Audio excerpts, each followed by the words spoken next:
Hey everybody, Brian Von VA back at it again with another set of D&D stories, and today we're going to be talking about what's the funniest way you, or another player, have escaped. Part 2. In a weird way, I read the intro of the first one, kind of like an old man. My tale is of a Kenku ranger named Curse Fling Flinger. All you need to know is that Fling was a bit of a kleptomaniac and wanted all the shinies. Since, well, he was a thief and was not especially smart. Previously, our elf monk party member had bought some magic beans, and when she got bored, began to plant them, summoning a treant and a bullet, think land shark, causing a massive fight in a town square and got 2 of the townspeople killed. The DM wanted this to be our base for the campaign, and we had even been given the title and land the previous mission. As the fight with the bullet was ending, the town guards rushed in to fight the monster and investigate the scene. One eyewitness report later, and our party was having all their gold taken for damages and reparations for the victims' families. Now, during the fight, Fling was presumed dead. He was actually hiding from the town guards out of habit, and he saw his party members' possessions taken by the guards. So, he stealthed, plus 10 due to a pass without a trace, and was able to follow the loot back to the mayor's estate. A few good rolls, a mimicked guard's voice, and a cat impression later, he was able to misty step out of a window with loot in hand, but was caught by the mayor at the last second, seeing Fling outside his window with the stolen money. The mayor immediately calls for the guards, so now the DM has Fling roll to stealth out of town. 18. He avoids the first patrol of guards by leaping into the shadows. 23. Climbing on and using the rooftops to scout, Fling is able to watch the patrol patterns and evade further detection. 6. While on the outskirts of town, tree line in sight, the DM says, "A lone torch from a guard as he travels the nearby road illuminates you as he asks, 'What are you doing sneaking about at night?'" Fling immediately drops his trousers and tells the guard that he had to use the bathroom. The guard rolled well enough to remember the description of the adventurers from before and knows some of Fling's antics, so he decides to bring him in for questioning. Being so close to escape, Fling pulls out a dagger to stab the guard. Nat 1. The guard reaches for the dagger, injuring Fling in the process, and handcuffs him in one smooth action. Also due to the natural 1, the commotion has drawn the attention of a nearby guard patrol. DM asks what Fling will do. I kiss him? The whole table just looks at him and goes, "Huh? What?" Fling opens his beak and tries to kiss him as the patrol were arriving. The patrol sees a bleeding, handcuffed Kenku with his pants still down in the middle of a kiss with the guard. The leader of the patrol asks what is going on. The guard is stunned from the unexpected kiss. "He tried to touch my no square." With a good roll in deception, the guards from the patrol immediately turn and begin pummeling the guard, shouting at him that they swore that he was already on his final warning from the last time and calling him a sick bastard. The lead patrol asks Fling if he's okay and uncuffs him, letting him pull up his pants. The now beaten guard tries to object, saying I matched the description of a suspect for a recent crime, but the patrol leader shouted him down, saying whatever crime the Kenku supposedly committed was paid for, and then some.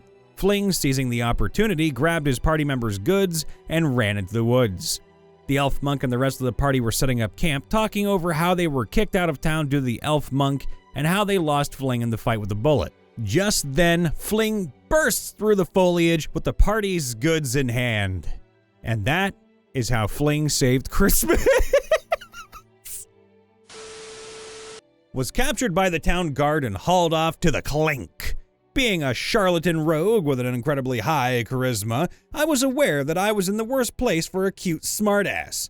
I had no big plans to get introduced to Bubba the orc a few cells down. So I observed the guards for a while. I noticed one had the keys, and the other was constantly belittled by the key holder. Thinking very quickly, I asked the other guard why he let the key holder talk to him like that. Loud enough for the key holder guard to hear. The key holder rushed over and tried to reach me through the bars, but I ducked and made a pickpocketing check. I ended up tucking the keys behind my back while sticking my tongue out and crossing my eyes to keep the guy distracted. Holding my hands up showing I meant no harm, I asked him again in a less threatening tone and succeeded in a bluff check.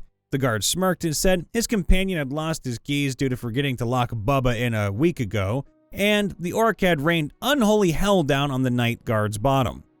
Nodding slowly in apparent defeat, I eyed the orc over more carefully, noticing he never took his eyes off the mean guard. "You'd best get used to him," Tough Guard said with a little chuckle. "He likes bad boys. Keeps him from ripping the place apart." With a pie-eating grin, the guard walked down the row with his partner laughing at his little joke. When they were pretty far down the row, I unlocked my cage door, ran into the evidence room to collect my gas flasks, noticing I only had the paralyzation gas left before clucking my tongue off to the roof of my mouth. It'd have to do. Running over to Bubba, I whispered quickly, "I let you go. You keep the guards busy?" in crude Orcish. Nodding, the orc grinned ear to ear, saying, "I have special place for gods with many wedding dresses." Wincing at the thought of what could happen here, I unlocked the orc cell and ran back into the evidence room after tossing my gas bomb down the hall at the guards, so I could suit up and get the hell out. Somewhere in the back of my head, I realized I'd get fingered if I'd put on my own armor.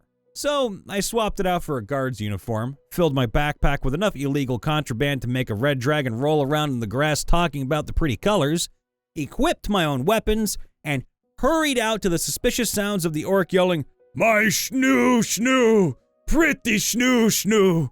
I kept on running.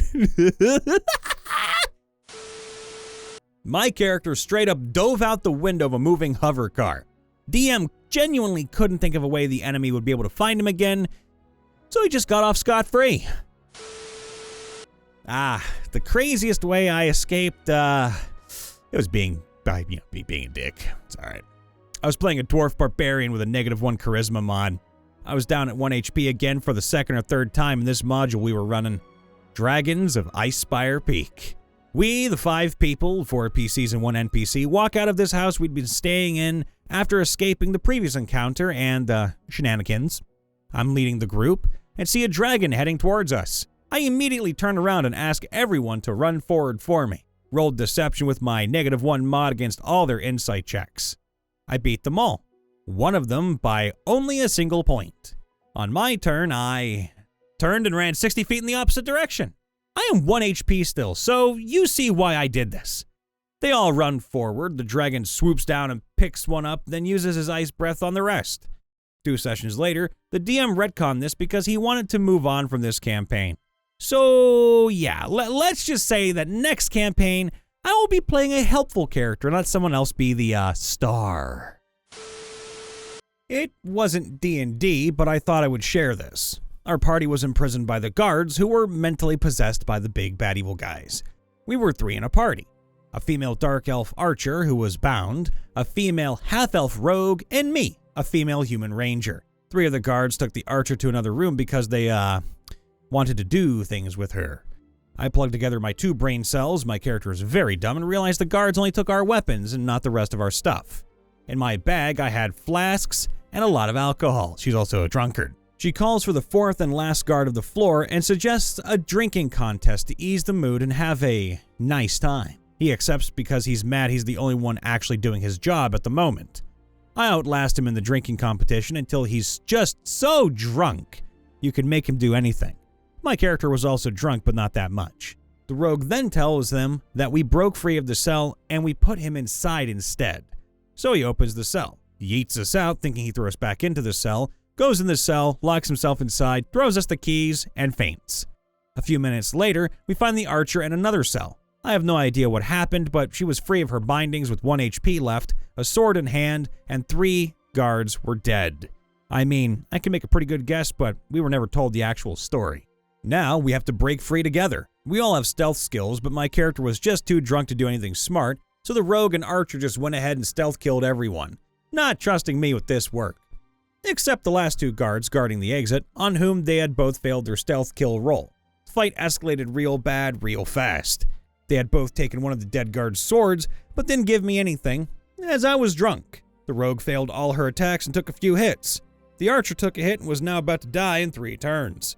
The double irony is that my character could easily tank both guards if she was sober, and easily killed him if she had a sword.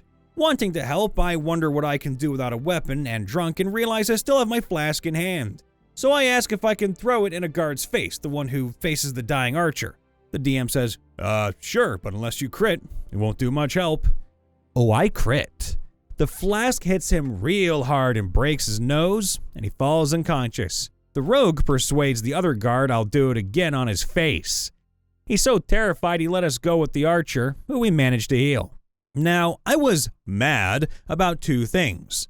The unconscious archer was also a bard, but she saw neither my drinking contest escape plan nor my unlikely flask throw, so she couldn't sing about it. The other thing is, since my character was drunk, she didn't remember the event and wondered why there was blood on her flask. And the rogue never told us what happened. She instead said we broke free and ran away from the last guards. For the rest of the session, I mentioned my flasks as throwing flasks, and the next day when we intruded back into the castle, we accidentally met back with those two guards.